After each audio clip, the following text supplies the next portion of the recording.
যে আমি বলছিলাম যে সঠিক আকীদা এবং ভুল আকীদা বা বাতিল আকীদা কাকে বলে, সঠিক বিশ্বাস আর ভুল বিশ্বাস সমাজে আমাদের কেমন আছে, এই আকীদা কেমন হয় সেটা আমি বুঝাচ্ছিলাম, যেন আমরা আগামী আলোচনায় এটা বুঝতে পারি যে তাহলে আকীদার শুদ্ধাশুদ্ধির বিষয়টা কতখানি গুরুত্বপূর্ণ।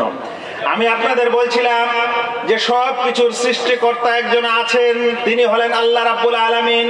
একজন মানুষ সেটা বিশ্বাস করে, এটাকে বলা হবে সহি আকীদা।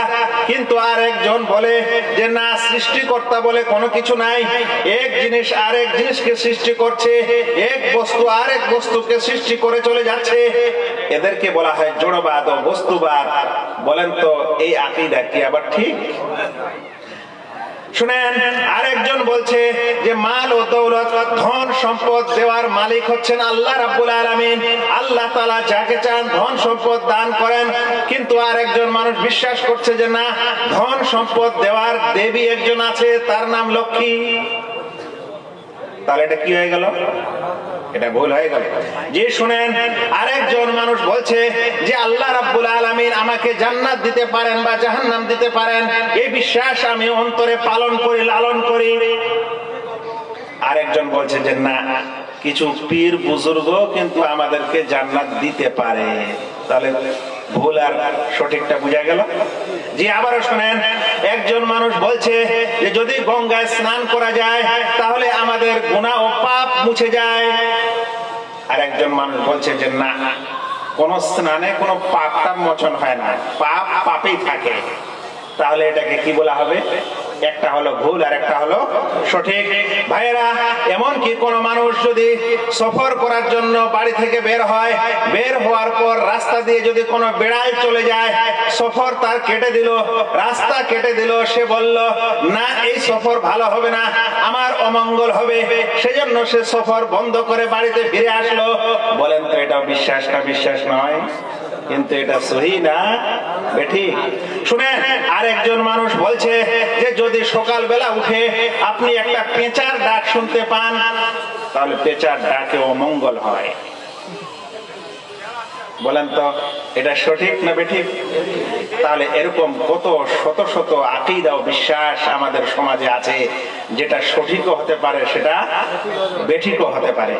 এখন আজকের এই আলোচনার উদ্দেশ্য হচ্ছে আমাদের আকীদা শুদ্ধ করতে হবে, আকীদার বিষয়টি ক্লিয়ার করতে হবে। সেই জন্য এই আলোচনার প্রয়োজন হয়েছে। যে আবার একজন মানুষ গান তৈরি করে বলছে কেউ ফিরে না খালি হাতে, কেউ ফিরে না খালি হাতে তোমার দরবারে।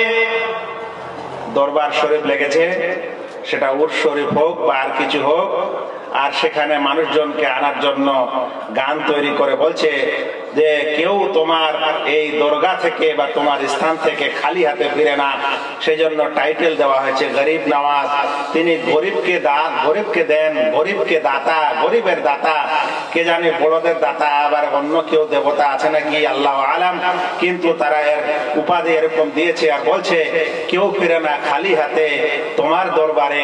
কিন্তু সত্য কথা হলো এই যে কেউ আসে না খালি হাতে তোমার দরবারে। পায় না পায় এটা বড় কথা নয়, কিন্তু কেউই খালি হাতে সেই দরবারে আসে না, এটাই হলো আসল কথা।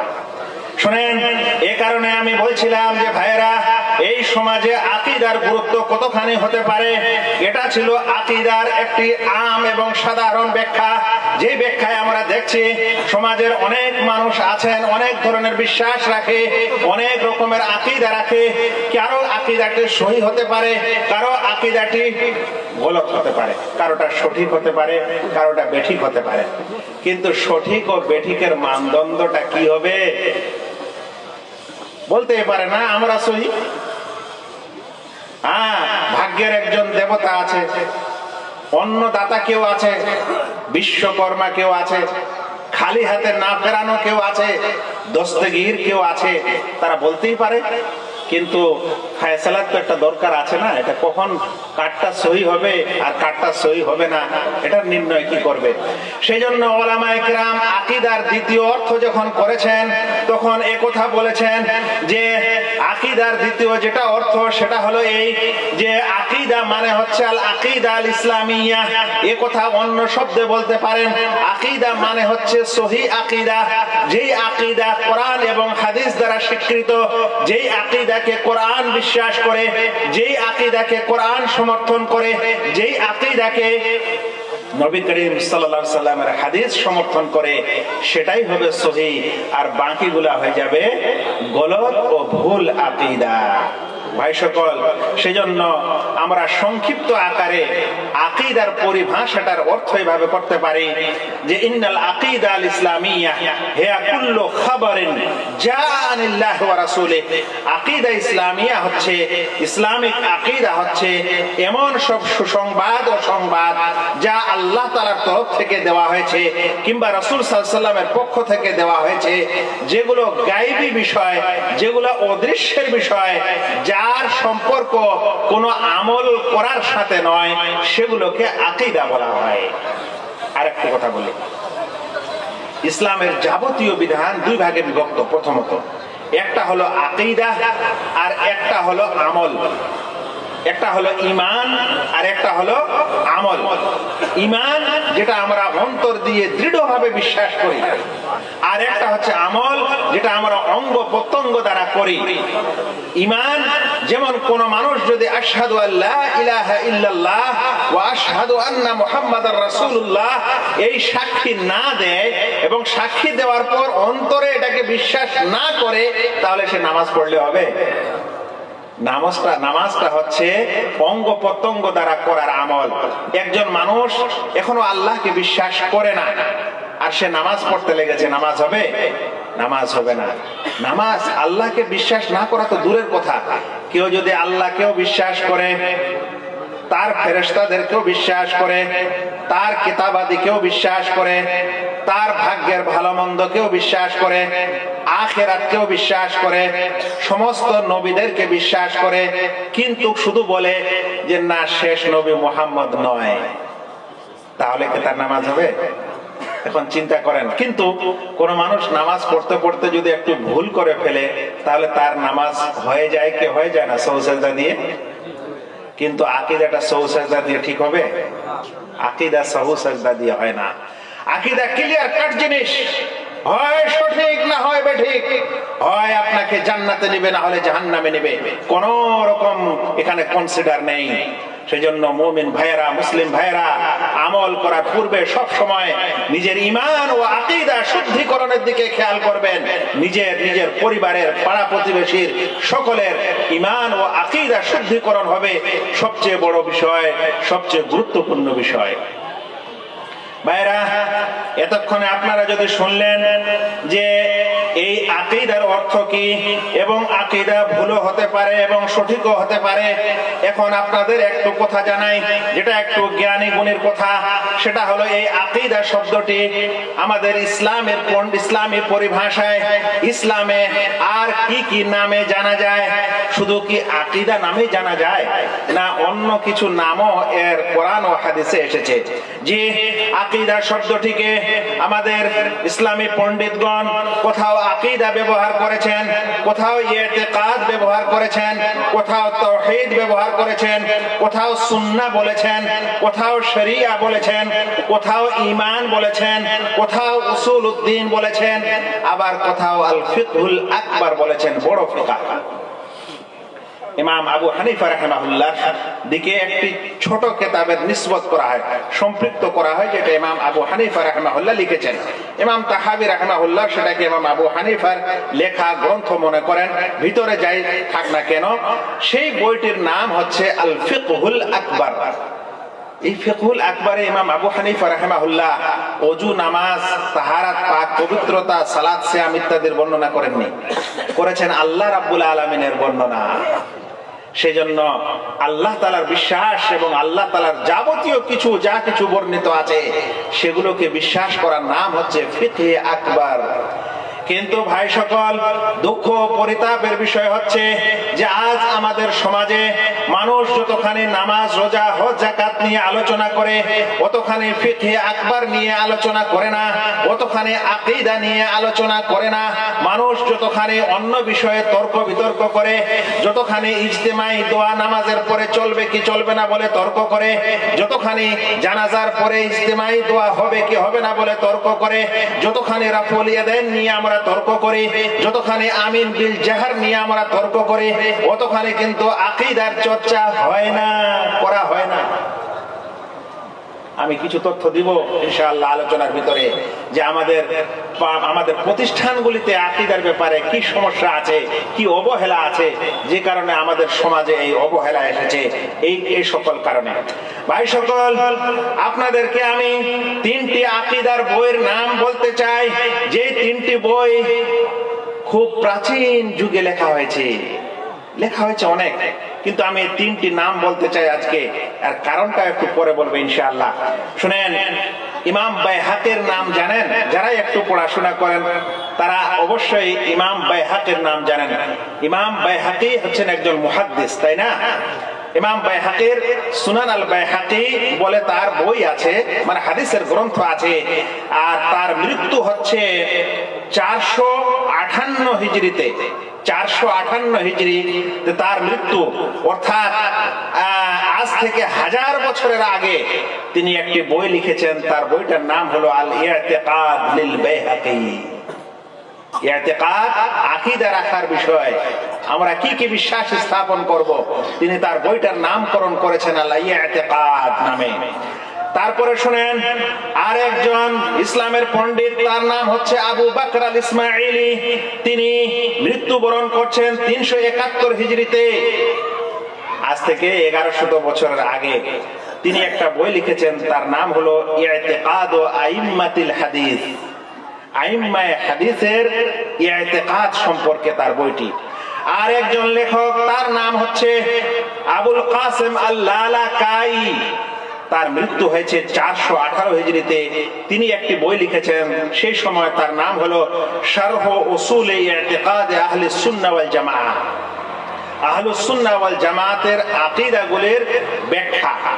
আরেকজন লেখক, যার নাম হলো আবু উসমান আস-সাবুনি, তিনি মৃত্যুবরণ করেছেন 449 হিজরিতে। তার একটি বইয়ের নাম হচ্ছে আকীদাতুস সালাফ আসহাবুল হাদিস। সালাফ ও আসহাবুল হাদিসের আকীদা। আচ্ছা বলেন তো ভাই, আপনাদের এই আম মহফিলে আমি 3টি বইয়ের নাম শোনালাম কেন শোনালাম? ওই জন্য আমি বলছিলাম, যেখানে কিছু আমি আম পাবলিকের জন্য খোরাক নিয়ে এসেছি, আর কিছু জ্ঞান গরিমা সম্পন্ন ব্যক্তিত্বেরও কিছু খোরাক নিয়ে এসেছি। এই কারণেই এই বইগুলির নাম আমি আপনাকে বললাম। যে সকল মানুষেরা আজ আমাদেরকে অপবাদ দেয় যে এই কোন দিনকার আহলে হাদিসেরা নিজেকে আহলে হাদিস বলে, আর মানুষেরা তো আমাদেরকে অনেকগুলোর নাম দিয়েছে, একটা নাম দিয়ে তাদের মন ভরে না। কেউ বলবে ওয়াহাবি, কেউ বলবে লামাযাবি, আর কেউ বলবে ইহুদির দালাল, আর কেউ বলবে রিয়ালের দালাল, আর কেউ বলবে অমুকের দালাল আর তমুকের দালাল। এতগুলা নাম দিয়েছেন। আচ্ছা বলেন তো, এরাই আমাদেরকে বলছে এই আকীদার নাম কিছু তো কোরআন হাদিসে পাওয়া যায় না, এরা আবার এই আকীদা করে চিৎকার করছে কেন? বলেন তাহলে এই 1100 বছর পূর্বে, মানে রাসূল করিম সাল্লাল্লাহু আলাইহি সাল্লামের পরে স্বর্ণযুগ এসেছিল, সেই স্বর্ণযুগে আহলুল হাদিস তাহলে ছিল? না হলে এই আকীদার বইগুলো কেন লেখা হয়েছে? আর যদি আপনি মনে করেন যে না এরা ছিলই না, তাহলে আপনি ভুলে আছেন। আর আপনি যদি মনে করেন যে আকীদার বিষয়ে আলোচনা এরা নতুন করে দুনিয়াতে সৃষ্টি করেছে, তাহলে আপনাকে এই ইলম নিতেই হবে যে আজ থেকে 1000, 1100, 1200 বছর পূর্বে ওলামায়ে কেরাম, ইসলামের পণ্ডিতগণ যখন ইতিকাদ ও আকীদার বিষয়ে বই ও পুস্তক লিখছেন, গ্রন্থ লিখে পৃথিবীর মাঝে সত্য আকীদা এবং সহিহ আকীদার প্রচার ও প্রসার করছেন, তাহলে আমাদেরকেও ওই পথ ধরা উচিত। আমরা কিন্তু এই রহস্য গোপনে রেখে অন্য কিছুর বিষয়ে সমাজকে আলোচনা করে প্রভাবিত করছি, না হলে তাদেরকে আমরা সঠিক পথ থেকে অন্য পথে নিয়ে যাচ্ছি। এই জন্যই আমি এই কয়েকটি বই এবং ওই বইয়ের লেখক এবং তাদের মৃত্যুর সময়কাল পর্যন্ত কিছু কথা আপনাদের সামনে রাখলাম। ভাই সকল, তারা বলে যে কোরআনে কোথাও আকীদা বলে শব্দ নেই, তারা এ কোথাও বলে হাদিসে কোথাও আকীদা বলে শব্দ নেই। সেজন্য আপনারা ঈমানের নাম আকীদা দিয়ে এ সকল বিভ্রান্তকর আলোচনা কেন করেন? সমাজে এই বিভ্রান্তি কেন ছড়ান? ভাই, আমি আপনাদের বলছি, ভাই, মুস্তাহাব শব্দটি শুনেছেন না? আছে ইসলামে মুস্তাহাব শব্দ? কোরআনে কোথায় আছে? ভাই, মাকরুহ শব্দটি শুনেছেন না? বিড়ি খাওয়া, মাকরুহ তানজিহিয়া তাহরিমি, কত ফতোয়া দেখবেন। মাকরুহ শব্দটা কোরআনে কোথায় আছে? তানজিহিটা তো বার করা দূরের কথা, আপনি মাকরুহটা বের করে দেখেন কোরআনে কোথায় আছে। আছে মাকরুহ শব্দ কোরআনে? ভাই, মাকরুহ শব্দ কোরআনে নাই, মুস্তাহাব শব্দ কোরআনে নাই। আচ্ছা, যারা আপনারা গ্রামার পড়েন, নাহু যাকে বলা হয়, বলেন তো হাল, জুলহাল, ফেল, ফাইল, মাফউল, এটা কোন কোরআনে আছে? তাহলে এ সকল পরিভাষাকে কি আপনি বাতিল মনে করেন? বাতিল নয়। ওলামাগণ, গবেষকগণ যখন কোন একটা বিষয়ে পড়াশোনা করেন, করার পর তার একটা সারাংশ বের হয়, ওই সারাংশ হিসাবে তিনি তার একটা নামকরণ করে দেন। যখন সেই নামকরণ করে দেন, তখন আমাদের কাছে যাদের ইলিম নাই, তারা আমরা ওর আগে পিছে খুঁজে পাই না, তখন বলি কোরআনেও নাই, হাদিসেও নাই। এটা কেমন করা হবে? বুঝতে পারছেন ব্যাপারটা? এরকম প্রত্যেক পরিভাষাগুলি ওলামারা লিখেছেন, গবেষকরা লিখেছেন। পরিভাষার ব্যাপারে কোনোদিন নড়চড় করা যায় না। পরিভাষার সম্পর্কে কোনো ছেড়ছাড় করা যায় না। পরিভাষা যেমন হয় তেমনি আমরা বিশ্বাস করে মানি। এই যে টেন্সের পরিভাষা আছে, এই যে আরো কিছু আছে, এগুলো মানুষ তৈরি করেছে, কিন্তু এর পিছনে অবশ্যই কোনো না কোনো দলিল ও রহস্য অবশ্যই আছে। ভাইরা, হয়তো তারপরও আমাদেরকে কেউ না কেউ বলবেন যে না, খালি মুখ দিয়ে এরকম করে বলছেন, কিন্তু কই কোনো তো এখনো দলিল দিতে পারলেন না যে কোরআন হাদিসে আপনাদের এই আকীদা শব্দটি আছে কি নাই। তো শুনেন, 1 নম্বরে আল্লাহ রাব্বুল আলামিনের একটি আয়াত, সূরা মায়েদা আয়াত নম্বর 89, আল্লাহ বলছেন লা ইউআখিদুকুমুল্লাহু বিল্লাগবি ফি আইমানিকুম। আল্লাহ রাব্বুল আলামিন তোমাদের লঘু কসমগুলির পাকড়াও করবেন না। লঘু কসম হলো যে সকল কসম মানুষ মুখে মুখে বলে, অন্তর দিয়ে সেই কসম খায় না। এগুলো আরবের স্বভাব। এখনো তারা কোথায় কোথায় বলে ওয়াল্লাহি বিল্লাহি, কিন্তু আসলে অন্তর দিয়ে এটা কসম নয়। আল্লাহ রাব্বুল আলামিন বলছেন এরকম লঘু কসমগুলির আল্লাহ রাব্বুল আলামিন পাকড়াও করবেন না। ওয়ালাকি ইউআখিদুকুম বিমা আক্কাদতুমুল আইমান, কিন্তু ওই সকল কসমের পাকড়াও করবেন যে সকল কসম মানুষ অন্তর দিয়ে খায়। মানে বিশ্বাসের সাথে খায় শব্দটি এসেছে বিমা আক্কাদতুমুল ঈমান, বিমা আক্কাদতুমুল আইমান, যেটা মানুষের অন্তরে আকীদার সাথে যেটা খাওয়া হয় সেটাকেই আল্লাহ রাব্বুল আলামিন পাকড়াও করবেন। আপনি খুঁজে পেলেন না, এই তো দেখেন আছে। শুনেন, প্রিয় নবী মুহাম্মদ মুস্তাফা সাল্লাল্লাহু আলাইহি সাল্লাম বলছেন লা ইয়াতাকিদু কলবু মুসলিমিন আলা সালাসি খিসালিন ইল্লা দাখালাল জান্নাহ। যেই মুসলিমের অন্তর তিনটি জিনিসকে বিশ্বাস করবে, তিনটি জিনিসের সম্পর্কে আকীদা স্থাপন করবে, শব্দটি এসেছে লা ইয়াতাকিদু কলবু মুসলিমিন। মুসলিমের কোন অন্তর যদি তিনটি বিষয়ে আকীদা রাখে, আকীদা স্থাপন করে, তাহলে সে জান্নাতে চলে যাবে। তিনটি জিনিস বলে দেব না এখানে ছেড়ে দেব? যে তিনটি খসলত বা যে তিনটি গুণ যদি কোনো মানুষ অন্তরে লালন করে, আকীদা রাখে, তাহলে সে মানুষ জান্নাতে যাবে। আল্লাহু আকবার। এই তিনটি গুণাগুণ কি শুনেন। আল্লাহ রাসূলকে জিজ্ঞাসা করা হলো, আল্লাহ রাসূল এই তিনটি গুণ কি, যে তিনটি গুণের ইতিকাদ ও আকীদা রাখলে মানুষ জান্নাতে চলে যাবে? আল্লাহ রাসূল সাল্লাল্লাহু আলাইহি ওয়াসাল্লাম বললেন 1 নম্বর ইখলাসুল আমাল। যত সৎ আমল করবেন সেটা একমাত্র আল্লাহকে সন্তুষ্ট করার জন্য করবেন। পৃথিবীর কোনো মানুষকে দেখানোর উদ্দেশ্যে, তাদের কাছে বাহবা পাওয়ার জন্য কোনো সৎ আমল করবেন না। এটাকে বলা হয় ইখলাস। আল্লাহু আকবার। ইখলাস ছাড়া কোনো আমল কবুল হয় না ভাই। ওয়ামা উমিরু ইল্লা লিয়াবুদুল্লাহ মুখলিসিনা লাহুদ্দিন, তাদেরকে আদেশ করা হয়নি কিন্তু তারা যেন ইখলাসের সাথে ইবাদত বন্দেগী করে, দ্বীনকে খালেস করে নেয় আল্লাহ তাআলার জন্য। ইখলাস কথাটার অর্থ আবার অনেকে বুঝে না, আমি সোজা করে বুঝাই দিই। ইখলাস হচ্ছে খাঁটি, যেটাকে আমরা বলি একটা অরিজিনাল একটা ডুপ্লিকেট। একটা হলো অরিজিনাল আর একটা হলো ডুপ্লিকেট। একটা হলো খাঁটি দুধ আর একটা হলো পানিওয়ালা দুধ। আল্লাহ রাব্বুল আলামিনের ইবাদতে খাঁটিত্ব থাকতে হবে। পানি মিক্সচারওয়ালা দুধ যেমন আপনি কিনবেন না, বাড়িতে নিয়ে আসবেন না। আল্লাহ রাব্বুল আলামিনের কাছে যদি ইবাদত খাঁটি না হয় তো সেই ইবাদত কবুল হয় না। এটা খুব একজন মানুষের ঈমান মজবুত হতে হতে হতে হতে হতে হতে শেষ পর্যায়ে তার খাঁটিত্ব বেড়ে যায়। যখন ইখলাস বাড়ে তখন মানুষ ইবাদত করার স্বাদ অনুভব করে। তার আগে ইবাদত করে খালি ছটফট করে, মসজিদে যেতে চায় না। ইকামত হবে তার আগে পর্যন্ত মোবাইল চালাচ্ছে, ইকামতটা শুরু হোক তারপরে যাব। আবার কিছু মানুষ বলছে ইকামতটা শুরু হয়েছে, সূরা ফাতিহাটা পেলেই হলো। আবার কিছু মানুষ বলে সূরা ফাতিহা তো দূরের কথা, অন্য সূরাটা চলুক তখন গেলেই হবে। আবার কিছু মানুষ বলে সূরা ফাতিহা না পড়লেও তো ফের রাকাতটা হয়ে যাবে, রুকু পেলেই নাকি রাকাত হয়ে যায়, তাহলে রুকুতেই যাব। এগুলাকে বলা হয় ইখলাসে ঘাটতি। তার অন্তরে এই আগ্রহ নাই যে সে নামাজে যাবে তাড়াতাড়ি, ওর আগ্রহ পাচ্ছে না। আর এইদিকে খালি সালামটা ফিরায়নি আর চট করে উঠে দৌড় দিল। এটাকে বলা হয় ইবাদতের স্বাদ এখনো অন্তরে আসেনি। যে মানুষের ইখলাস বৃদ্ধি পাবে সে মানুষ ইবাদতের মজা, ইবাদতের স্বাদ পেতে লাগবে। ইবাদত করা আলাদা জিনিস আর ইবাদতের স্বাদ পাওয়া আলাদা জিনিস। ইবাদতের স্বাদ যখন হয় তখন ওই মানুষের ঈমান কামেল হয়, পূর্ণতা লাভ করে। আর ইবাদতের স্বাদ যখন সে পায় না তখন তার ঈমানের মধ্যে ঘাটতি থাকে, কমি থাকে। বলছিলাম এক নম্বর গুণ হলো কি, এক নম্বর আকীদা কি, যে ইখলাস থাকা।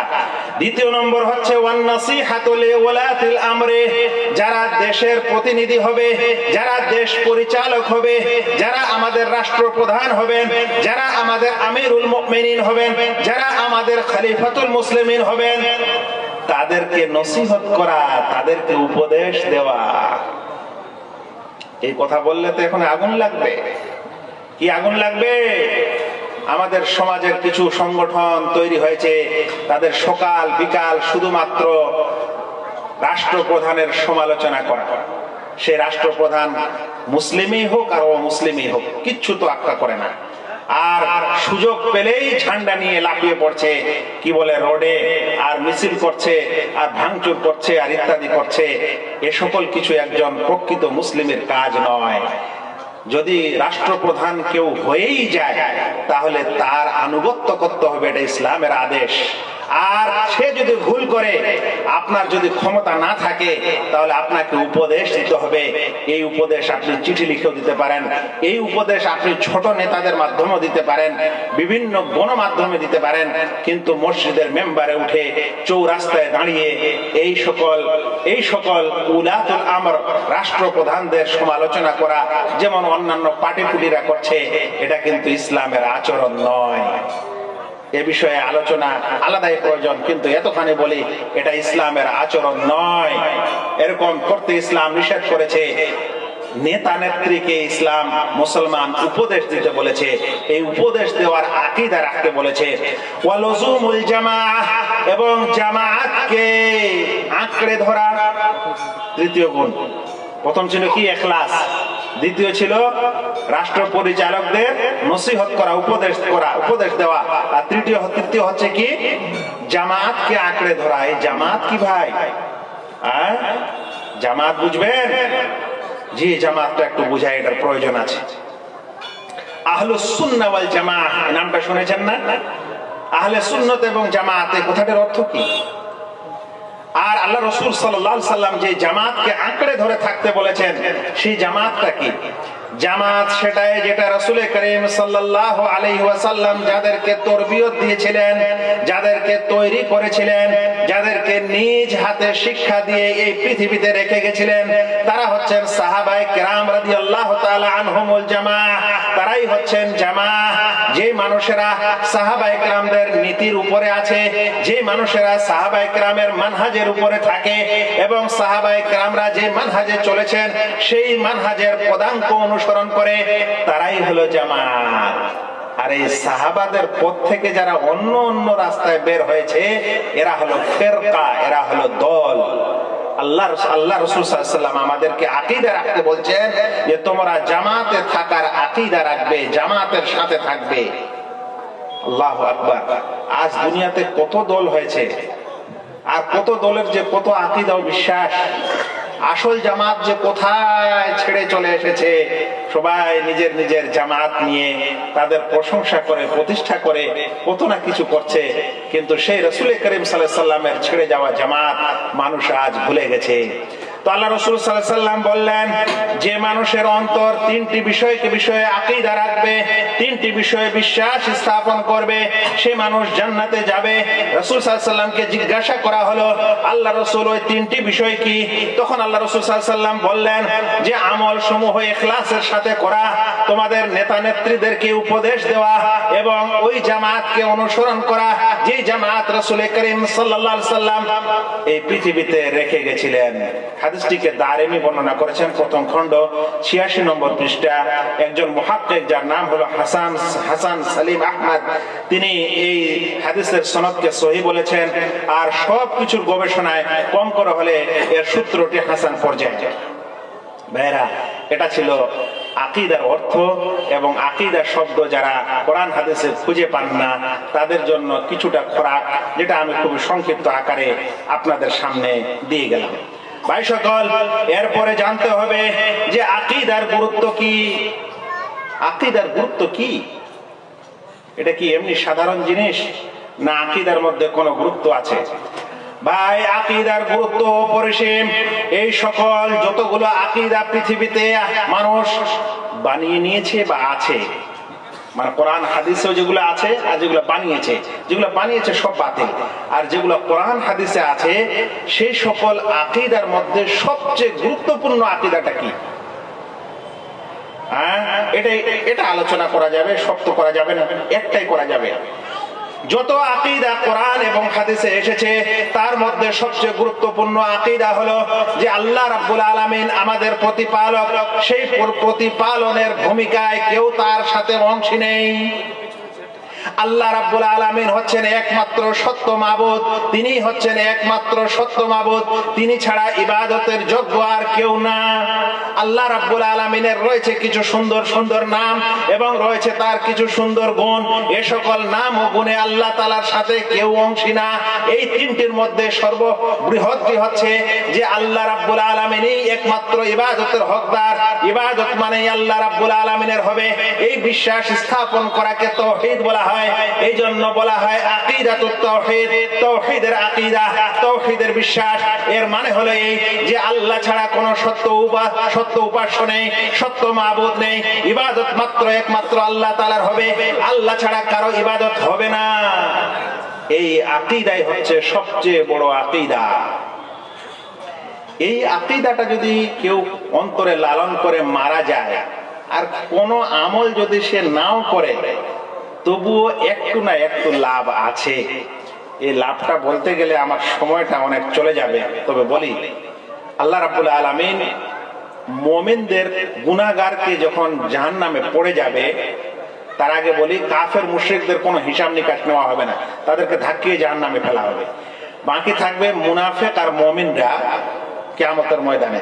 মুনাফিকরা পুলসিরাতে চড়ার আগেই কিয়ামতের ময়দান অন্ধকার হয়ে যাবে আর মুনাফিকরা তখন মুমিনদের কাছে আলো চাইবে। আল্লাহ তাআলা বলবেন পিছে দেখো, পিছে ঘুরে দেখবে একটা পর্দা চলে আসবে আর এই মুনাফিকরা তখন এই অন্ধকারে থেকে পুলসিরাতের নিচে জাহান্নামে পড়ে যাবে। বাকি এই পুলসিরাত পার হবে শুধুমাত্র মুমিন ও মুওয়াহহিদরা। কেউ চোখের পলকে পার হয়ে চলে যাবে, কেউ এমন গতিতে পার হবে যেমন বিজলি ও কারেন্টের গতি হয়, কেউ মানে যাকে বলা হয় সবচেয়ে রেস যে ঘোড়ার বেশি আছে এরকম ঘোড়ার রেসে পার হবে, কেউ সবচেয়ে বেশি দৌড়াতে পারে এরকম দৌড়ের গতিতে পার হবে। এভাবে করতে করতে হাত্তা তাজুসা আমালুল ইবাদ, বান্দার আমল দুর্বল হয়ে যাবে। তার মানে এই বান্দার আমলেই কিন্তু আপনাকে গতি দিবে, আর এই আমলেই কিন্তু সৎ আমলে আপনাকে পুলসিরাত পার করবে। করতে করতে যাদের আমল দুর্বল হবে তারা এখন জাহান্নামে পড়তে লাগবে। জাহান্নামে যখন পড়ে যাবে, আর যে সকল মানুষেরা পার হয়ে চলে যাবে, পুলসিরাত পার হওয়ার পর সাথে সাথে জান্নাতে যাবে না।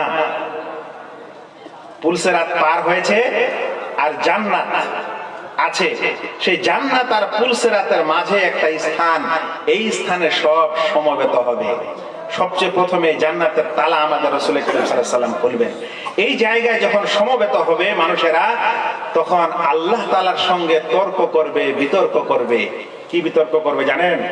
আল্লাহু আকবার।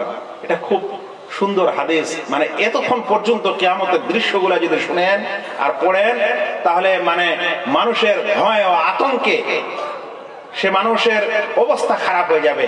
কিন্তু এই পার হয়ে যাওয়ার পর যে অবস্থাটা আছে, এখানে গিয়ে কিছু হাসি খুশির বিষয় আছে। এই সকল মানুষেরা বলবে, আল্লাহ, আমার অমুক বন্ধুকে, অমুক ভাইকে আপনি জাহান্নামে কেন ফেলেছেন? আমাকে পার করে দিলেন আর ওকে জাহান্নামে ফেলে দিয়েছেন কেন? ও তো আমার সাথে নামাজ পড়ছিল। আর একজন মানুষ বলবে, আল্লাহ, সে তো আমার সাথে রোজা করেছিল। আর একজন বলবে, আল্লাহ, সে তো আমার সাথে অমুক অমুক ইবাদত করেছিল, আপনি ওকে জাহান্নামে কেন ফেললেন?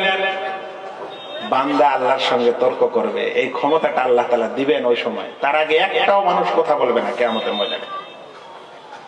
এরপর আল্লাহ বলবেন, যাও যাও, তুমি যাকে চিনো বের করে আনো। আল্লাহু আকবার। এই যে ক্ষমতা, এই যে পাওয়ার একজন বান্দাকে দেওয়া হবে, আর সেই নেক বান্দা যে পুলসিরাত পার হয়ে গেছে, মানে পরীক্ষায় পার হয়ে গেছে, ওকে যে চান্স দেওয়া হবে যে ওর বন্ধু যারা জাহান্নামে পড়ে গেছে তাদেরকে বের করে আনো, তখন সেই মানুষেরা জাহান্নামে ঢুকবে। ওই মুমিনেরা ঢোকার পর দেখবে কিছু মানুষ তার হাঁটু পর্যন্ত পুড়ে শেষ, কিছু মানুষ কোমর পর্যন্ত পুড়ে শেষ, আর কিছু মানুষ গোটা শরীর পুড়ে শেষ। ইল্লা দারাতা ওজুহিহিম, কিন্তু তাদের এই চেহারার যেটা দায়রা, চেহারার যেটা পরিধি, সেই পরিধিটা বাকি আছে। ও চিনতে পারবে এটাই তো অমুক, ওকে ধরে বের করবে জান্নাত থেকে। আল্লাহ তাআলা বলেন, হয়েছে? বলছে, হ্যাঁ আল্লাহ হয়েছে। বলছে, আরো বের করো, যাও, যার অন্তরে 1 দিনার বরাবর ঈমান আছে তাকেও বের করো। ওকে বের করা হবে। আল্লাহ বলবেন, যাও, আরো সুযোগ নাও, যার অন্তরে নিসফ দিনার, আধা দিনার বরাবর ঈমান আছে তাকেও বের করো। যাও, যার অন্তরে দানা বরাবর ঈমান আছে তাকেও বের করো। সে সবকে বের করে আনবে। আল্লাহ। আপনারা আজকাল দুনিয়াতে ভালো মানুষের সঙ্গে থাকতে চান না, নামাজি মানুষের সঙ্গে বন্ধুত্ব করতে চান না, সহি আকীদার মানুষের সঙ্গে বয়কট করে দিচ্ছেন গো। এই সকল সমস্যা, এ সকল কিছুর সমাধান কিভাবে হবে যদি আমরা এই কোরআন এবং হাদিস না পড়ি?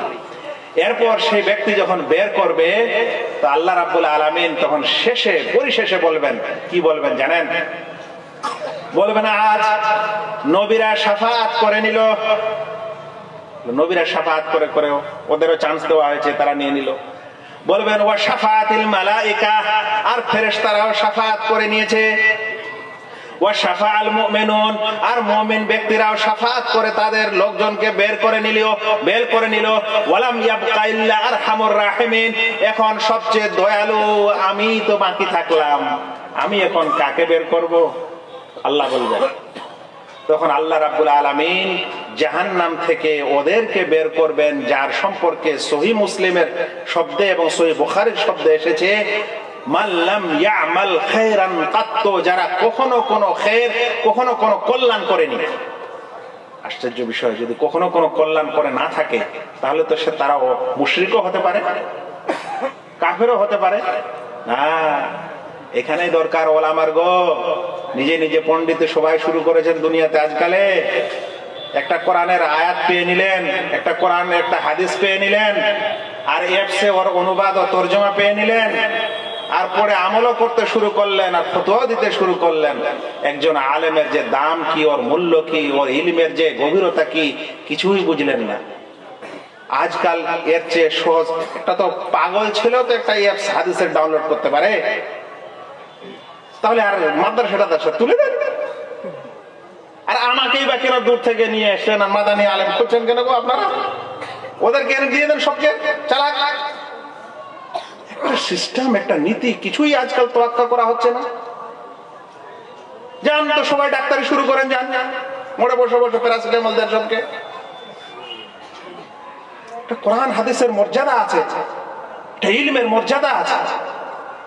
হাদিসের শব্দে আসলো যে মাল্লাম ইয়ামাল খায়রান কাত্তু, যারা কখনো খায়ের করেনি, কখনো কোনো কল্যাণের কাজ করেনি। ব্যাখ্যাকাররা লিখছেন কল্যাণের কাজ করেনি মানে তারা লা ইলাহা ইল্লাল্লাহর সাক্ষী দেওয়ার পর তাদের দ্বারা আর কোনো নেকির কাজ হয়নি। এই কথাটাই বুঝাচ্ছিলাম যে এই আকীদার উপর থেকেছে যে লা ইলাহা ইল্লাল্লাহ মানে আমার আল্লাহ একমাত্র আল্লাহ, তিনি আমার সত্য মাবুদ, তিনি ছাড়া আমি কারো ইবাদত করব না। এই আকীদা, এই বিশ্বাস লালন করে নিয়েছিল আর পৃথিবীতে আল্লাহ ব্যতীত কারো ইবাদত করেনি। মারা গেছে, কিয়ামতের দিনে জাহান্নামে যাওয়ার পরও আল্লাহ রাব্বুল আলামিন এরকম আকীদা রাখনেওয়ালা মানুষকে, এরকম আকীদা পোষণকারী ব্যক্তিকে জাহান্নাম থেকেও বের হওয়ার চান্সটা আছে। এই জন্য বলছিলাম যে সবচেয়ে বড় আকীদা হলো এই আকীদা স্থাপন করা, এই আকীদা ও বিশ্বাস লালন পালন করা অন্তরে যে আল্লাহ ছাড়া আমার সত্য কোনো মাবুদ নেই। যালিকা বিআন্নাল্লাহা হুয়াল হক ওয়া আন্না মা ইয়াদউনা মিন দুনিহি আল বাতিল। এটা এই কারণে যে আল্লাহ রাব্বুল আলামিন হচ্ছেন হক ও সত্য, তিনি ছাড়া যা কিছু আছে সবই বাতিল। অর্থাৎ আল্লাহ ছাড়া যার ইবাদত করা হয় সেগুলো হচ্ছে ভ্রান্ত মাবুদ। এরা হচ্ছে ভ্রান্ত মাবুদ, এরা হচ্ছে বাতিল মাবুদ, আর সত্য মাবুদ হচ্ছেন আল্লাহ রাব্বুল আলামিন। এই আকীদা লালন করতে হবে। এই আকীদাকেই তাওহীদ বলে। কি বলে ভাই? তাওহীদ বলে। এখন আকীদা আর তাওহীদের মধ্যে পার্থক্য করা সহজ। যে আকীদা হলো একটা ব্যাপক বিষয় আর তাওহীদ হলো আকীদার শ্রেষ্ঠ বিষয়। বুঝা গেল পার্থক্যটা? আকীদা হলো ব্যাপক বিষয়। যদি আপনি সহিহ জয়ীফ সব আকীদা নেন তো বড় ব্যাপক, আর কম করে যদি আপনি ইসলামী আকীদা নেন তাও ব্যাপক। কিন্তু ওই সকল ইসলামী আকীদার মধ্যে, সঠিক আকীদার মধ্যে সবচেয়ে বড় আকীদা হচ্ছে তাওহীদের আকীদা। আর তাওহীদ হচ্ছে আল্লাহ ছাড়া কারো ইবাদত নেই, আর সেটাই হচ্ছে লা ইলাহা ইল্লাল্লাহ। এই তাওহীদের জন্যই আল্লাহ রাব্বুল আলামিন এই পৃথিবীকে সৃষ্টি করেছেন। এই তাওহীদের জন্যই আল্লাহ রাব্বুল আলামিন আসমান এবং জমিনকে সৃষ্টি করেছেন। এই তাওহীদের জন্যই আল্লাহ রাব্বুল আলামিন জিন ও ইনসানকে সৃষ্টি করেছেন। আল্লাহ বলেন ওয়া মা খালাকতুল জিন্না ওয়াল ইনসা ইল্লা লিয়াবুদুন, আমি জিন এবং ইনসানকে একমাত্র আমার ইবাদতের উদ্দেশ্যে সৃষ্টি করেছি। অর্থাৎ জিন ও ইনসান আল্লাহ তাআলার ইবাদত করবে। আপনারা তো আবার কোরআন হাদিস ছাড়া অন্য কিছু শুনবেন না, আলেমের ব্যাখ্যা কি দিয়ে আমি আজকাল এই প্রজন্ম তৈরি হয়েছে। শুনেন, একজন আকীদার পণ্ডিত বলছেন যে জগতে আমরা যা কিছু দেখছি, এই জগতে যা কিছু দেখছি মানে যা কিছু সৃষ্টি, যাকে মাখলুক বলা হয়, এখানে মাত্র দুই ধরনের সৃষ্টি আছে। বলছেন এক রকম হচ্ছে আল্লাহর ইবাদতকারী, আর দ্বিতীয় রকম হচ্ছে যারা আল্লাহর ইবাদতকারী ওদের লাভের জন্য। আরো সহজ করে বলি, মাত্র দুই ধরনের সৃষ্টি দুনিয়াতে আছে। এক ধরনের সৃষ্টি হলো যে আল্লাহ তাআলা তাদেরকে সৃষ্টি করেছেন এই কারণে এরা আল্লাহর ইবাদত করবে, মানে এরা ইবাদতকারী। আর বাকি যতগুলো আছে সৃষ্টি, এগুলা সব ওই ইবাদতকারীর খিদমতের জন্য, ওই ইবাদতকারীর সেবার জন্য। কেমন জিনিস এটা? বলছেন যে মানব আর জিন এবং ফেরেশতা এরা আল্লাহ রাব্বুল আলামিনের ইবাদতের জন্য সৃষ্টি হয়েছে। আর এই আকাশ জমিন আর আকাশ জমিনের মাঝে যা কিছু আছে এগুলা সব এই জিন ও ইনসান যারা আল্লাহর ইবাদত বন্দেগী করবে তাদের জন্য সৃষ্টি হয়েছে। আল্লাহ বলছেন হুয়াল্লাযী খালাকা লাকুম মা ফিল আরদি জামিআ, তিনি সেই মহান আল্লাহ যিনি তোমাদের জন্য সব কিছু সৃষ্টি করেছেন যা জমিনে আছে। আমাদের জন্য সৃষ্টি করেছেন, আগো আমাদের জন্য, এমনকি সাপটা, সাপের বিষটাও আবার বিশেষ বিশেষ ঔষধ তৈরি হচ্ছে আমাদের জন্যই। গরু ছাগল তো বুঝতেই পারছেন, কেটে কেটে খাচ্ছি আমরা নাকি? হ্যাঁ, সূর্য আর আলো সেটা তো বুঝতেই পারছেন, কিছুদিন ধরে ছিল না, তো সবার চোখ মুখ চুপসে গেছিল, আজকে একটু মানে চাঙ্গা হয়েছে। বুঝতে পারছেন এই জমিনটা আমাদের জন্য, সব কিছু আমাদের জন্যই, যারা ইবাদত করবে তাদের জন্য। মনে রাখবেন, যেদিন মানুষ এই পৃথিবীতে ইবাদতকারী থাকবে না, যেদিন আল্লাহ রাব্বুল আলামিনের ইবাদতকারী কেউ থাকবে না, সেদিন আল্লাহ রাব্বুল আলামিন এই পৃথিবীকে ধ্বংস করে দিবেন। সেদিন আর এই পৃথিবীকে রাখার কোনো মানে হয় না, কারণ ইবাদত বন্দেগী যারা করবে তাদের জন্যই এই পৃথিবী আবিষ্কার করা হয়েছে। ইবাদত বন্দেগী ভুলে যাবে, ইবাদতকারীরা আর পৃথিবীতে থাকবে না, সব শয়তানে পরিণত হবে। ওই সময় আল্লাহ রাব্বুল আলামিন আর এই পৃথিবীকে রাখবেন না। সহিহ মুসলিম এবং ইমাম আহমদ হাদিসে এসেছে, আল্লাহ রাসূল সাল্লাল্লাহু আলাইহি ওয়াসাল্লাম বলছেন, লা তাকুমুস সাআহ হাত্তা লা ইউকালা ফিল আরদি আল্লাহ আল্লাহ, ততক্ষণ পর্যন্ত কিয়ামত হবে না যতক্ষণ পর্যন্ত পৃথিবীতে আল্লাহ আল্লাহ বলার মানুষ থাকবে। অন্য বর্ণনায় আসছে, ততক্ষণ কিয়ামত হবে না যতক্ষণ পর্যন্ত পৃথিবীতে লা ইলাহা ইল্লাল্লাহ বলার লোক থাকবে, মানে আল্লাহকে মানার, আল্লাহর ইবাদতকারী থাকবে, ততদিন পর্যন্ত পৃথিবী ধ্বংস হবে না।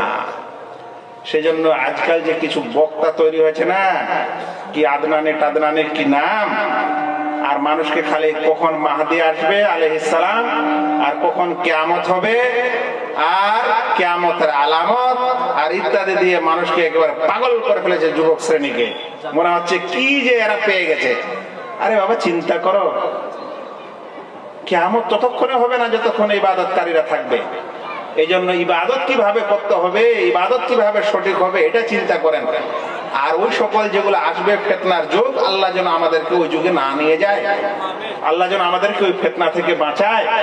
আর যারা ওই ফিতনায় ডুবতে চায় ওরা যাক, কি করবে করুক, কিন্তু আমরা তো তাওহীদ শিখাতে চাই, আমরা তো মানুষকে ইবাদতকারী বানাতে চাই, ইবাদতের শুদ্ধ হোক সেটা চাই, আকীদা ঈমান শুদ্ধ হোক সেটা চাই। ভাইয়ারা, কি বলছিলাম, যে ততদিন পর্যন্ত কিয়ামত হবে না যতদিন পর্যন্ত পৃথিবীতে ইবাদতকারীরা থাকবে, ইবাদতকারীরা শেষ, পৃথিবী ধ্বংস হবে। কিন্তু যদি আপনাকে খুব খুব মানে মর্মাহত হয় এবং আবেদন স্বরূপ আপনাদের একটা কথা বলি, আজ আমাদের সমাজের অধিকাংশ কিছু এমন মজলিস আছে, কিছু এমন জালসা আছে, কিছু এমন মিলাদ মাহফিলের স্থান আছে, যাদের প্রথম কথাটাই শুরু হয় যে দুনিয়া সৃষ্টি করা হয়েছে আমাদের নবীর জন্য। কিসের জন্য? দুনিয়া সৃষ্টি করা হয়েছে আমাদের নবীর জন্য। নবী সাল্লাল্লাহু আলাইহি সাল্লাম না হলে পৃথিবীর সৃষ্টি হতো না, দুনিয়া সৃষ্টি হতো না, এই কথা বলে। আচ্ছা, তো নবীজির জন্য যখন দুনিয়াটা সৃষ্টি হলো, তো যেদিন নবীজি মারা গেলেন ওদিন দুনিয়াটা কেন আছে, আবার এখনো কেন আছে? এই কথাটা কেন মাথায় আসে না? যে নবীজির জন্য যদি দুনিয়াটা তৈরি হয়, তাহলে যেদিন নবীজি নেই সেদিন দুনিয়াও থাকা ঠিক না? আচ্ছা, যদি নবীজির জন্যই দুনিয়া তৈরি হয়, তাহলে যেদিন নবীজি তৈরি হয়েছিলেন সেদিন দুনিয়া তৈরি হওয়ার কথা না? তার আগে তো হাজার হাজার বছর আদম আলাইহিস সালাম থেকে নিয়ে একদম ঈসা আলাইহিস সালাম পর্যন্ত সকল নবী চলে আসলো, আর আমাদের নবী সাল্লাল্লাহু আলাইহি সাল্লাম শেষ যুগে আসলো। তো দুনিয়াটা কি 63 বছরের জন্য আল্লাহ তাআলা তৈরি করেছিলেন? তো আপনারই বয়স তো 63 হয়েছে, দুনিয়া যায় না কেন? বুঝেন, চিন্তা করেন, দলিল প্রমাণে আছে কি, আর আপনাদের শেখানো হচ্ছে কি? এগুলো ছাড়েন, ইবাদত করতে শিখেন, ইবাদত করেন। রাসূল করিম সাল্লাল্লাহু আলাইহি সাল্লাম স্বয়ং এসেছিলেন আমাদের ইবাদত শিক্ষা দিতে গো। আল্লাহ রাসূল ইবাদত ছেড়েছিলেন? আয়েশা রাদিয়াল্লাহু তাআলা আনহা বলছেন যে আল্লাহ রাসূল সাল্লাল্লাহু আলাইহি সাল্লাম যখন তাহাজ্জুদের নামাজ পড়তেন, তখন হাত্তা তাতাফাত্তারা কাদামা, তার দুটি পা ফুলে যেত দাঁড়িয়ে থেকে থেকে তাহাজ্জুদের নামাজের সময়। আয়েশা রাদিয়াল্লাহু তাআলা আনহা বলেছিলেন যে হে নবী, আল্লাহ তো আপনার আগে পরের গুনাহ maaf করেছেন, তাও আপনি এত কষ্ট করে নামাজ পড়ছেন।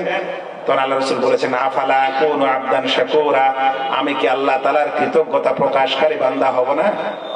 হ্যাঁ, আমি আল্লাহর কৃতজ্ঞতা প্রকাশ করছি, আল্লাহ আমাকে নবী করেছেন, শেষ রাসূল করেছেন, বান্দা করেছেন, তার প্রকৃত এবং প্রিয় বান্দা করেছেন, সেজন্য আমি তার কৃতজ্ঞতা প্রকাশ করতে চাই, ইবাদত করতে চাই। হ্যাঁ, তো রাসূল স্বয়ং তিনি ইবাদতকারী, আর আপনি বলছেন রাসূলের জন্য এই দুনিয়া তৈরি হয়েছে। শুনেন, আল্লাহ রসুল সাল্লাল্লাহু আলাইহি ওয়াসাল্লামের জন্য দুনিয়া তৈরি হলে, যেদিন আল্লাহ রসুল সাল্লাল্লাহু আলাইহি ওয়াসাল্লাম এই দুনিয়া থেকে বিদায় নিয়েছেন, সেদিন এই দুনিয়া ধ্বংস হওয়ার কথা, কিন্তু দুনিয়া এখনো ধ্বংস হয়নি, এখনো আছে।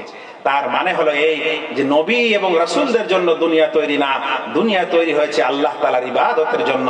যতদিন ইবাদতকারীরা দুনিয়াতে থাকবে ততদিন এই দুনিয়া থাকবে। ইবাদতকারীরা ইবাদত ছেড়ে দেবে, তখন এই কিয়ামত চলে আসবে। যেমন আপনারা সহিহ মুসলিমের হাদিস এবং সহিহ মুসলিমের হাদিস এবং সহিহ আহমদের হাদিস আপনারা শুনলেন। ভাই সকল, চিন্তার বিষয়, এ সকল আকীদা ও বিশ্বাস আপনাদের বর্জন করা উচিত এবং ছাড়া উচিত। ভাইরা, এই তাওহীদের আকীদাই হলো সেই আকীদা, অর্থাৎ আল্লাহ ব্যতীত সত্য কোনো উপাস্য নেই। এই আকীদার জন্যই, এই আকীদা প্রচারের জন্যই আল্লাহ রাব্বুল আলামিন যুগে যুগে নবী এবং রাসূলদেরকে প্রেরণ করেছেন। আল্লাহ তাআলা কোরআনে বলেন, ওয়ালাকাদ বাআথনা ফী কুল্লি উম্মাতিন রাসূলা আন ইবুদুল্লাহ ওয়াজতানিবুত তাগুত। আমি প্রত্যেক উম্মতে রাসূল প্রেরণ করেছি এই উদ্দেশ্যে যেন সকলে আল্লাহ তাআলার ইবাদত করে এবং তাগুত বর্জন করে, মানে শিরককে বর্জন করে আর আল্লাহ তাআলার ইবাদত করে।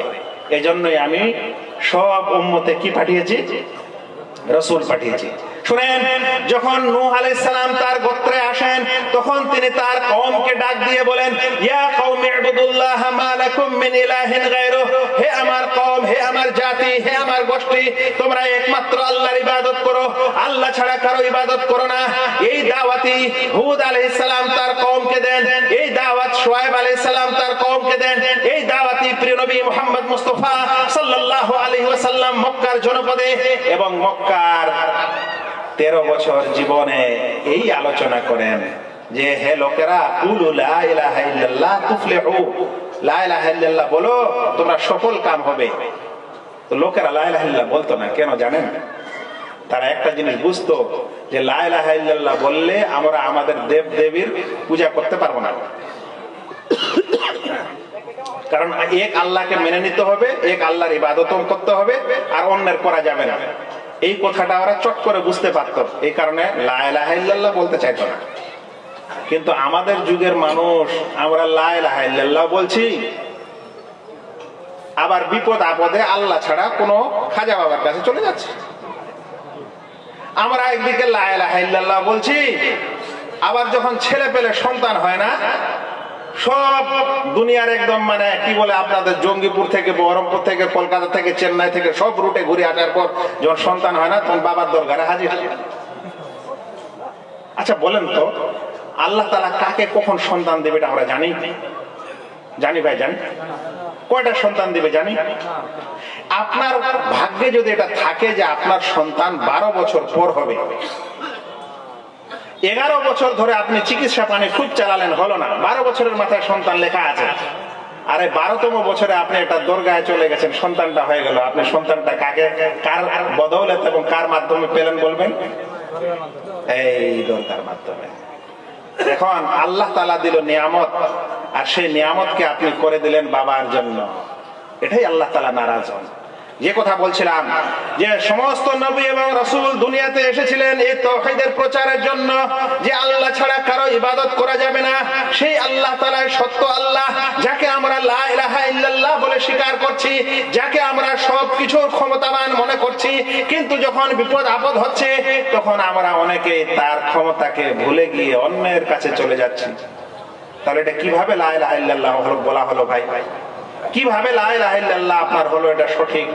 যে আপনি আল্লাহকে আল্লাহ মেনে নিলেন, আর চাকরির সময় আবার কোনো বাবাকে ধরেছেন, সন্তানের সময় আবার কোনো বাবাকে ধরেছেন, অসুখ বিসুখের সময় আবার কোনো বাবার কাছে চাচ্ছেন। আল্লাহু আকবার। এটাই হলো আল্লাহ ছাড়া অন্যের কাছে চাওয়া, আল্লাহ ছাড়া অন্যের ইবাদত করা, যা থেকে আল্লাহ তাআলা সবসময় সতর্ক করেছেন। ভাইরা মনে রাখবেন, এই তাওহীদের জন্যই কিন্তু পৃথিবীতে 2 ভাগে মানুষ বিভক্ত। এক ধরনের হচ্ছে মুশরিক, আর এক ধরনের হচ্ছে মুওয়াহিদ। এই তাওহীদের কারণে আল্লাহ রাব্বুল আলামিন জান্নাত ও জাহান্নাম তৈরি করেছেন। কারণ যারা তাওহীদকে মানবে তারা যাবে জান্নাতে, যারা তাওহীদকে অমান্য করবে তারা যাবে জাহান্নামে। ভাইরা, সত্যিকারে সম্পূর্ণ ইসলামটাই তাওহীদ। মানে সম্পূর্ণ ইসলামের ব্যাখ্যা হচ্ছে যে হে লোকেরা, একমাত্র আল্লাহর ইবাদত করো। এটা হলো আমাদের ইসলামের সম্পূর্ণ কথা, এটার ব্যাখ্যাই সবকিছু। নামাজ রোজাটা এই জন্যই যে আমরা ইবাদত করি আল্লাহ তাআলার।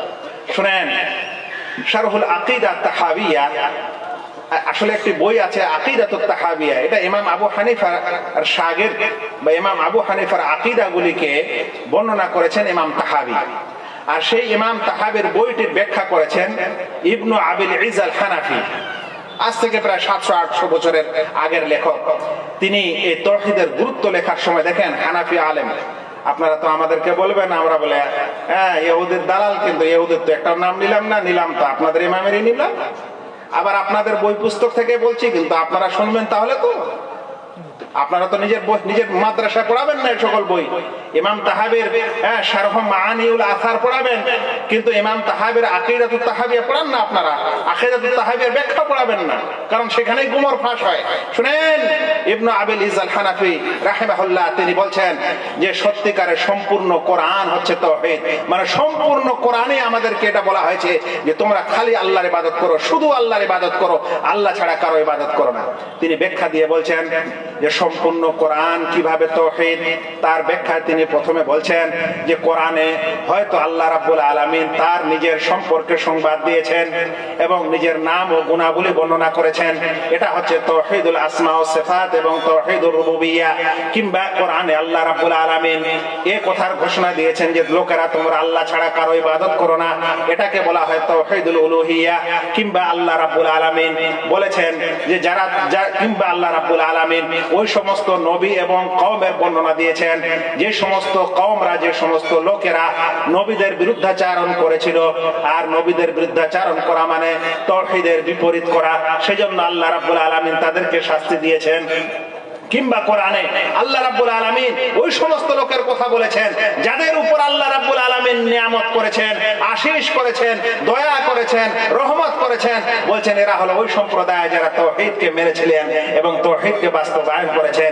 কিংবা কোরআনে হয়তো নামাজ, রোজা, হজ, যাকাতের আলোচনা হয়েছে, আর এ সকল হচ্ছে তাওহীদের দাবি, যে আল্লাহকে আপনি মাবুদ বলে মেনে নিয়েছেন, সত্য মাবুদ, সেই আল্লাহর জন্য এগুলো হচ্ছে ইবাদত। তাহলে সম্পূর্ণ কোরআন তাওহীদ হলো না? কিন্তু এই জন্য বলছিলাম যে তাওহীদের আলোচনা তো সম্পূর্ণ আমাদের হয় না ভাইরা। এরপরে আমাদের জানা উচিত যে সবচেয়ে ভালো আকীদা এবং বড় আকীদা, বৃহৎ আকীদা হলো এই যে আল্লাহ ছাড়া সত্য কোনো মাবুদ নেই এবং একমাত্র তার ইবাদত করা, এটাই হলো সবচেয়ে বড় আকীদা। আর সবচেয়ে জঘন্য আকীদা আবার কি? এটা যদি সবচেয়ে ভালো আকীদা হয়, সর্বোৎকৃষ্ট আকীদা হয়, তাহলে সবচেয়ে জঘন্য আকীদাটা কি? সবচেয়ে জঘন্য আকীদা হলো আল্লাহ তাআলার সাথে শিরক করা, আল্লাহ তাআলার সাথে অংশী করা। এটা একটা বড় জিনিস। এগুলো আকীদার ডালপালা এত আছে যে প্রত্যেকটা লাইনেই একটা করে আলোচনার দরকার আছে, ঘন্টা ঘন্টা। এই শিরকটা ছোট করে বুঝিয়ে দিই ভাই। শিরক 3 ক্ষেত্রে হয়। সবচেয়ে বড় শিরক হলো আল্লাহ ছাড়া অন্যের ইবাদত করাকে শিরক বলা হয়। কিন্তু সমস্যা হলো আমাদের সমাজের কিছু মুসলিম মানুষ মনে করে যে লা ইলাহা ইল্লাল্লাহ বলার পর আর শিরক হয় না, কারণ আমরা মূর্তির পূজা করি না। তো যখন মূর্তির পূজা করি না, তো আল্লাহ ছাড়া অন্যের ইবাদত হলো না, এটা মনে করে। কিন্তু না ভাই, যারা মূর্তির পূজা করে তারাও আল্লাহ ছাড়া অন্যের ইবাদত করে, যারা এই গঙ্গাতে পয়সা ফেলে তারাও আল্লাহর ইবাদত করে। আবার কেউ যদি গাছের পূজা করে তাও আল্লাহ ছাড়া অন্যের ইবাদত হয়। কিন্তু আল্লাহ ছাড়া অন্যের ইবাদত হয় কিভাবে সেটা আমাদের একটু ছোট্ট করে আমি আপনাদের বুঝাই। দেখেন, মানুষ যে যাকে আল্লাহ মনে করে, মানে মাবুদ মনে করে, সে সম্পর্কে তার অন্তরে 3টি জিনিস থাকে। একটু ভালো করে বুঝেন কথাটি। যে যাকে ইলাহ মনে করে, ধরেন আমরা আল্লাহকে আল্লাহ মনে করি, আর ধরে নেন যে কি বলে যে ও মুসলিমরা ধরেন দুর্গাকে সে ইলাহ মনে করে, বা আর কাউকে মনে করে, খ্রিস্টানরা আর কাউকে মনে করে। যে যাকে ইলাহ মনে করে, ওই ইলাহ সম্পর্কে ইবাদতের সময় 3টি বিশ্বাস কাজ করে। 1 নম্বর, ওই ইলাহকে, ওই মাবুদকে সে ভালোবাসে। যদি ভালো না বাসে তাহলে কেউ কাউকে মাবুদ বানাতে পারে না। 2 নম্বর, তাকে ভয় করে। যদি আল্লাহকে কেউ ভয় না করে আল্লাহর শাস্তির, তাহলে ইবাদত করবে। 3 নম্বর, তার কাছে আশা করে। যে যাকে মাবুদ মনে করে তার কাছে কি করে? আশা করে। আশা করা মানে আমরা যে আল্লাহ তাআলার ইবাদত করে আমরা আশা রাখি আল্লাহ যেন আমার গুনাহ মাফ করে আমাদের জন্য জান্নাত দেয়, সেরকম যারা অন্যকে মাবুদ মনে করে ওরাও সেই মাবুদের কাছে কি করে? আশা করে। আর কি করে? ওকে ভয় করে। ভয় করে যদি এর ইবাদত বন্দেগী না করে, পূজা পাঠ না করে, তাহলে আমার বাড়ির মুসিবত আসবে, তাহলে আমার গাড়ি উল্টে যাবে। এই ভাইরা 5 মিনিটে কি করতে বলছেন? হ্যাঁ, কাম খারাপ। শুনেন শুনেন, আমাকে 15 মিনিট সময় দিতে হবে, না সারাংশ করতে পারবো। শুনেন, বলছিলাম যে যাকে মাবুদ মনে করে তার মধ্যে 3টি বিশ্বাস থাকে। এই কথাটা খুব ইম্পর্টেন্ট ভাই।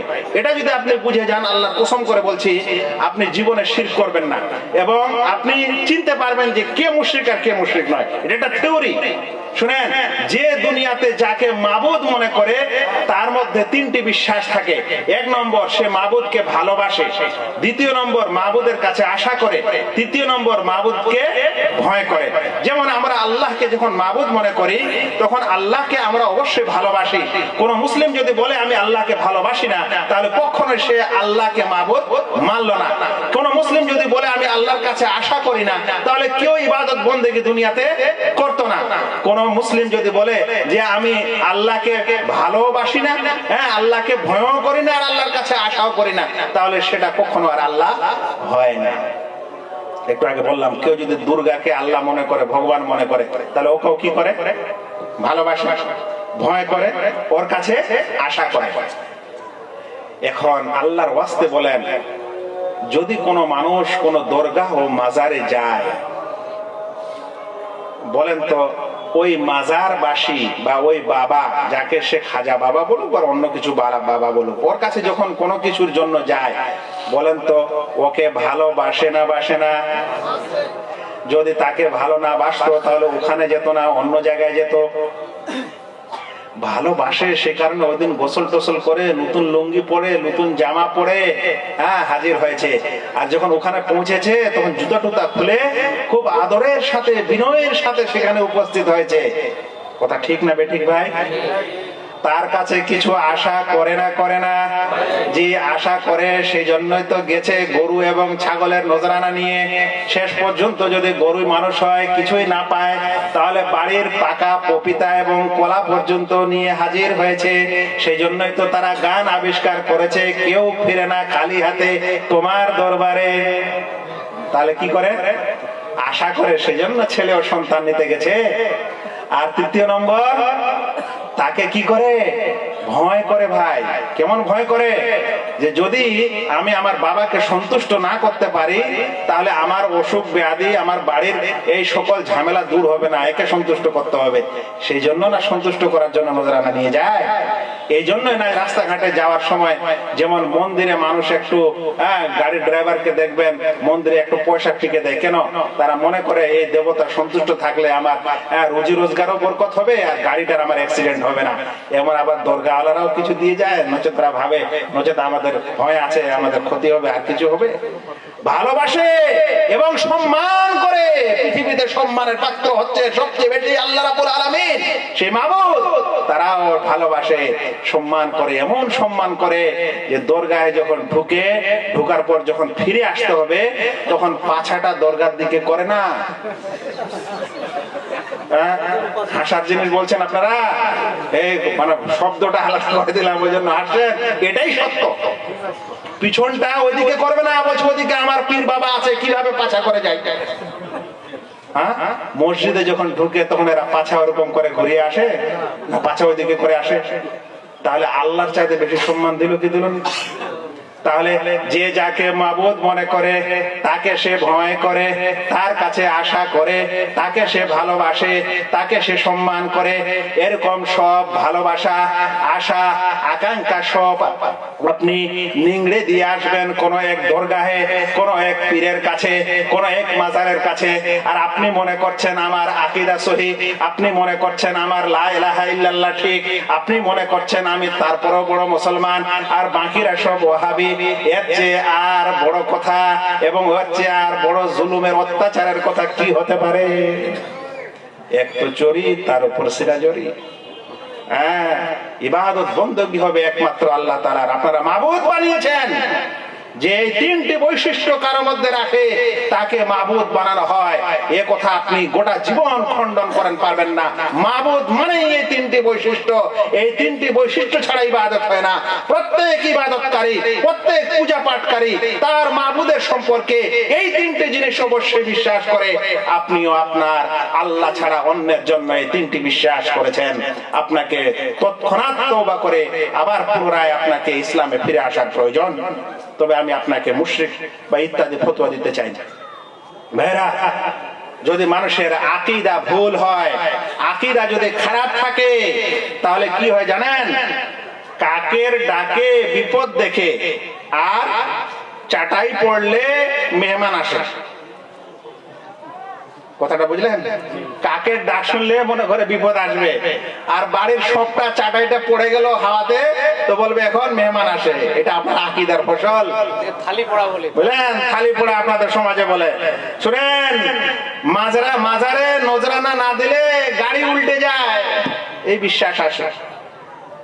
ছেঁড়া চপ্পল, ভাঙা কুলা, ছেঁড়া চপ্পল তো জানেন, জুতা, ভাঙা কুলা, আর সবচেয়ে শেষ পর্যায়ের ঝাড়ু দিতে দিতে ভেঙে শেষ, চারটি বাকি আছে। এই তিনটা জিনিসের উপর আপনার কল্যাণ দেখে, এর মধ্যে কল্যাণ আছে, বাড়ি তৈরি করছে, তিনটা টেঙে দিয়েছে। একটা শিমের চাঙ্গি হয়েছে, নাহলে একটা কদুর গাছ হয়েছে, নাহলে আমের গাছ হয়েছে, জামের গাছ হয়েছে, এই তিনটা জিনিস টেঙে দিয়ে রেখেছে। এরা ওকে রক্ষা করবে। আল্লাহ কোথায়? ছেঁড়া জুতা কোথায় আর আল্লাহ কোথায়? আল্লাহ। এই মুসলমান, আপনারা বলছেন আকীদার শিক্ষা দিব না, যান ঘুরে আসুন, সব একই ধরনের অবস্থা মুসলিম সমাজে। আপনাকে মাটিটা আল্লাহর, পানিটা আল্লাহর, গাছটা বড় করছে আল্লাহ, ফল দিচ্ছেন তিনি, আর ছিঁড়াটা কিভাবে ঝুলান? একটা গাভীর গলায়, একটা ছাগলের গলায়, একটা ছিপি, একটা শামুক, একটা ঝিনুক, ওর জিনিস ঝুলিয়ে রাখছেন আর ভাবছেন যে এটা আমাকে অনিষ্ট থেকে দূর করবে। এ সকল আকীদা নিয়ে মুসলমান জান্নাত পেতে চান? তওবা করেন এই সকল জিনিসের, ছোট বড় সকল শিরকি আকীদা থেকে তওবা করা ওয়াজিব। না হলে মুসলিম সমাজের এই সকল ইবাদত বন্দেগী কিছুই কাজে দিবে না। এই লম্বা দাড়ি আর সাদা টুপি আর ইত্যাদি কিছুই কাজে দিবে না যদি আকীদা সহিহ না থাকে। আকীদা তো আকীদা গোলমাল, তার উপর আবার আমলও এত গোলমাল। বিড়িতে টান দিবার বলবেন মাকরুহ তানজিহি। হ্যাঁ, আকীদা গোলমাল, ওর উপর আবার বিড়ি বাঁধবেন, 1400-1500 টাকা ইনকাম করবেন মহিলাদের, এগুলা খাবেন আর বলবেন যে আমার পাকা মুসলিম। কার ঘরকে ঠিক করতে যাবেন? নিজে নিজে সামাল দেন। মুর্শিদাবাদের মানুষ আলহামদুলিল্লাহ ভালো, অনেক অনেক ভালো গুণ আছে, কিন্তু এই বিড়ির অভিশাপটা যদি না থাকতো তাহলে আমি পুরোপুরি সার্টিফিকেট দিতে পারতাম, কিন্তু এই বিড়ির অভিশাপের কারণে এই সার্টিফিকেট দেওয়া যাবে না। ভাইরা, আমি আলোচনার এবার শেষ দিকে যাই। 1 নম্বর হলো কেন মানুষের আকীদা বিভ্রান্ত, কেন মানুষেরা বিভ্রান্ত হয়ে পড়েছে আকীদার ক্ষেত্রে। এর প্রথম কারণ হলো মানুষ আকীদার পঠন পাঠন করে না। কি করে জানেন? বাচ্চাটা যখন ছোট থেকে হয় তখন থেকেই বিশ্বাস করে নেয় বা এম বানিয়ে নেয় যে ডাক্তার করব, ইঞ্জিনিয়ার করব, এর আগে ছিল গ্রাজুয়েট করব, MA পাস করাবো, আজকালে পয়সা কড়ি হয়েছে, বিজনেস করে দেবো, ইত্যাদি করে দেবো। ছেলেটার ভবিষ্যৎ দুনিয়ামুখী করে দেয়, দিনমুখী করে না। এই সমস্যাটা হচ্ছে কিয়ামতের একটি আলামত। শুনেন, প্রিয় নবী সাল্লাল্লাহু আলাইহি সাল্লাম বলছেন, ইয়াতি আলান নাস জামানুন লা ইউবালিল মারউ মা আখাযা মিনহু আমিনাল হালাল আম মিনাল হারামে। মানুষের মাঝে এমন এক সময় উপস্থিত হবে, তার মানে আল্লাহ রাসূল সাল্লাল্লাহু আলাইহি সাল্লাম যখন বলেছিলেন তখন এই সময় ছিল না। তিনি বলছেন এমন এক সময় উপস্থিত হবে যে সময় মানুষেরা কোনো পরোয়া করবে না যে সে হালাল থেকে উপার্জন করেছে না হারাম থেকে। অর্থাৎ যেমন করে হোক, যদি তার কাছে পয়সা করে আসে তাহলে সেটাই তার পয়সা, তাই তার মালিক। তার হাতে কোন রকম পয়সা আসে যাওয়াটাই বড় কথা। হালাল থেকে আসলো না হারাম থেকে আসলো এটা দেখার দরকার নেই। আজ সেই অবস্থা, যে যেরকম করে পাচ্ছে টাকা জমা করছে, আর এই অবস্থা চলে এসছে। আকীদা পঠন পাঠনের কোনো প্রয়োজনই মনে করে না। ভাই সকল, আর কি কারণে আমরা এই পথভ্রষ্ট হয়েছি? এই ক্ষেত্রে আমাদের যে শিশু ভিত্তিক মাদ্রাসা, প্রথমত সরকারি স্কুলে আকীদা পড়া দিবে যে তোমাদের লা মাবুদা বিহাক্কিন ইল্লাল্লাহ, আল্লাহ ছাড়া সত্য কোনো মাবুদ, এটা শিক্ষা দিবে। ওটা বাদ। এখন বাকি থাকলো আমাদের সিস্টেম যেটা মুসলমানেরা করে রেখেছে, যেগুলো শিশু ভিত্তিক প্রতিষ্ঠান হোক কিংবা মক্তব হোক, সে সকলে খুব বেশি তো কি পড়ায়, আরবি রিডিং, আলিফ বা তাসা, তারপরে ওটা শিখা হয়ে গেল আম্মা পাড়া, তারপরে কোরআন পড়া, তারপরে ফিকহ মুহাম্মাদি। এখানে আকীদার কিছুই নেই। যদি আজ সমাজে আকীদাকে ক্লিয়ার করতে হয়, আকীদা ভালো করতে হয়, তাহলে কায়দা বাগদাদের সাথে সাথে কায়দাতুল আকীদা বা উসুলুল আকীদা পড়ানো আবশ্যক। যতক্ষণ পর্যন্ত আপনি বাচ্চাদেরকে এর সাথে সাথে জ্ঞান না দিতে পারবেন, ততক্ষণ পর্যন্ত আকীদা ক্লিয়ার হবে না। ভাই আমার এই বইটা দেন তো ভাই একটু, 1 মিনিট।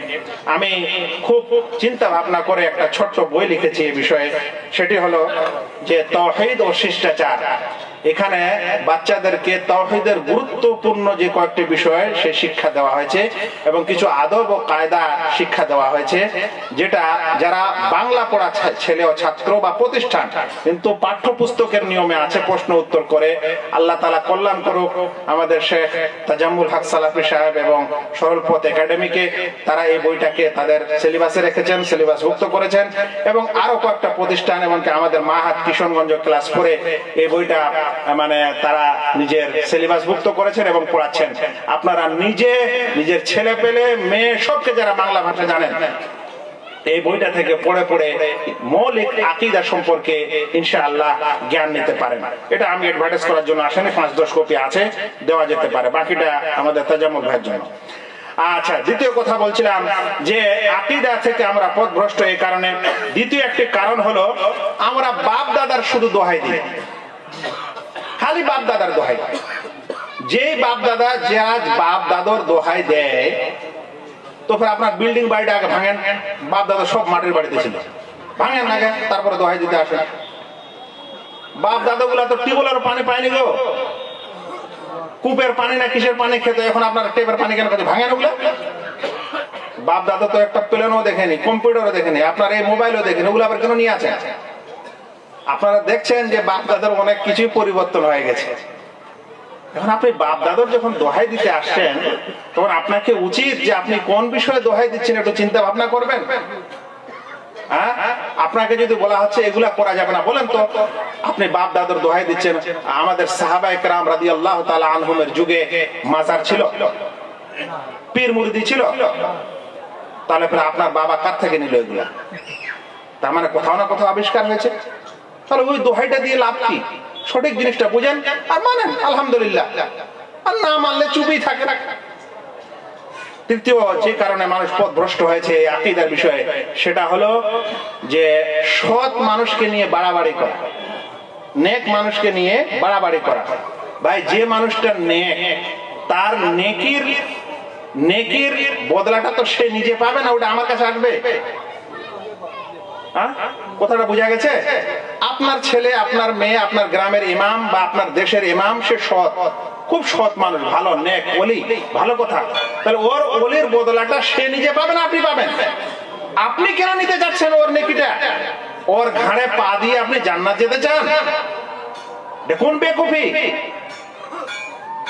ও ভালো হয়েছে, ও বদলা ও পাবে, সেজন্য আপনি যাকে ওলি ভাবছেন তিনি ওলি আছেন, তো ওলির বদলা তিনি পাবেন। কিন্তু আপনার উচিত যে আপনি নিজে ওলি হবেন, আপনি নিজে সৎ হবেন। আল্লাহ তাআলা কোরআনে বলছেন, আল্লাহ